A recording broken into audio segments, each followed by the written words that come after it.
abu ne da kutuwar ubanka kutuwar duru ubanka da miliyan ubanka miliyan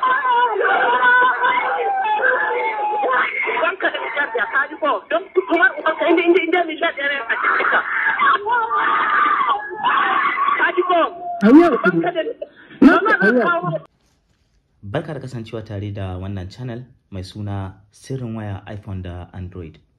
Idan wannan ne karon farko da kake kallon bidiyo a wannan channel, sai kai kokari ka danna mana subscribe, ka danna like, sannan ka danna kararrawa domin sanar da kai a duk lokacin da muka dora wani sabon bidiyo.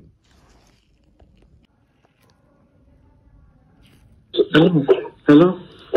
Waya ake ciki wai? Kin za ka kuɗi ko yaran ka ko kuɗi ko babu yau mu samu na kacewa. Na ce ina tara abinda ne ya samu, na ce abinda ya samu a hannu. Kutumar ubanka miliyan 50 muke so don kutumar ubanka miliyan 50 babu miliyan 50 waɗannan yaran ka duka sai mun kashe. Ayi hakuri. Na tsara ma yanzu don ubanka mu miliyan 50 muna so yau ina don ubanka yanzu ka wuce yau ina akwai matsala. Ya kuri na roke ka. Ina ka tara mana. Na'am. Ba ka kai mana magana ba. Ina magana na ce abinda yanzu nan zan yi kokari ina tara abinda ina sayar da kayan gidana, ina sayar da duk abinda na mallaka. Shine ina tara in hada kudin. Ina hada kudin zan kawo.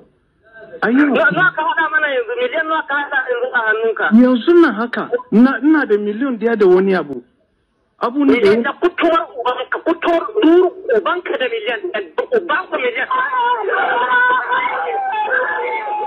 ubanka da miliyan ya kaji ko don kutuwar ubanka inda miliyan ya ne a cikin ka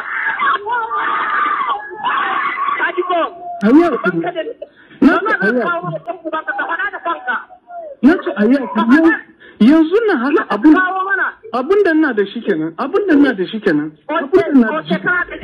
da ja kenan miliyan 50 mun so kai magana da daji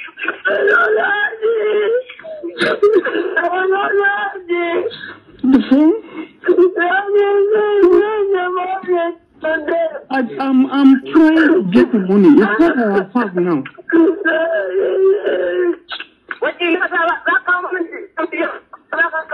Yanzu nan haka ba ni da miliyon kudin nan da ka kira ba ni da wannan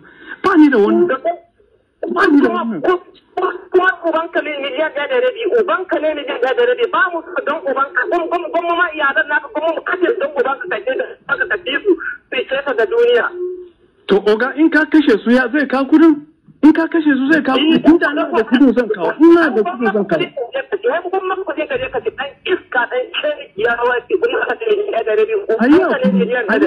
ayya ban da wannan ayya kuri miliyan 50 muke so yi ko ababen nan ka kawo mana to in ban kawo mana to zuwa gore gore sai mun ci uban mutanen ka mun yi bambin ne kuma kashe su ba ni da miliyan 50 yanzu ba ni da miliyan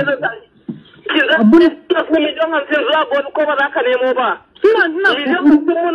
Kun gan gidana ina da miliyan 50 da na kawo tun yaushe da ana magana. Ok, to kuna da ja kenan don ubanka. Za ka kawo ko ba za ka kawo ba? Ina da kudin zan kawo. In ba ni da su ne zan yi. In ba ni da kudin. Your call has been placed on hold. Please wait. Your call has been placed on hold. Please wait. Your call has been placed on hold. Please wait. Your call has been placed on hold. Please wait. Your call has been placed on hold. Please wait. Your call has been placed on hold. Please wait. Your call has been placed on hold.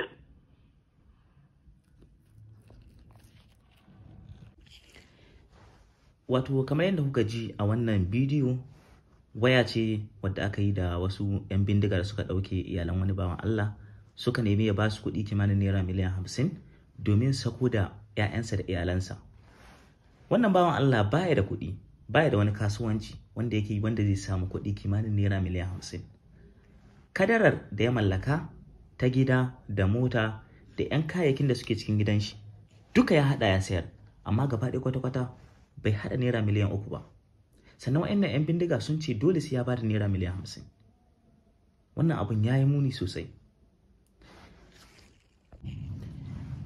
Wato shugabannin Najeriya su sani cewa muna zaɓen su ne kaɗai don su kare mana rayukanmu da kuma dukiyoyinmu.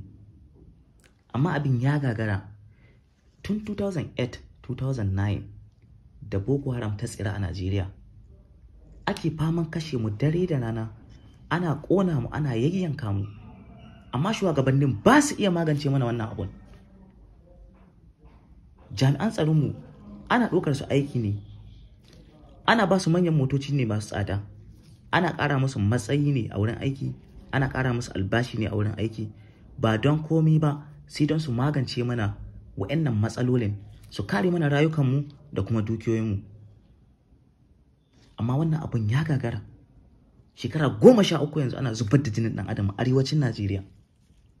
Dare da rana mu ake kashewa, 'yan uwanmu ake wa fyaɗe, ƙannanmu ake wa fyaɗe, 'ya'yanmu ake wa fyaɗe, ɗalibanmu ake sacewa a makarantun ne. Duk matsala ta taso arewacin Najeriya, sannan duk siyasa ta zo, abin da 'yan siyasa na suke kamfen da shi kenan, za su kawo mana tsaro. Ya kamata 'yan arewa mu san abin da muke yi. Idan zaɓe ya dawo, mu san suwaye za mu zaɓa, suwaye suka cancanci mu zaɓe su, domin su kare mana darajarmu, su kare mana rayukanmu, sannan kuma su tsare mana dukiyoyinmu. Abinci ya yi tsada, noma ya gagara. Cikin daji 'yan ta'adda sun mamaye, kan tituna hanyoyinmu sun gagara a bisu, 'yan ta'adda sun mamaye.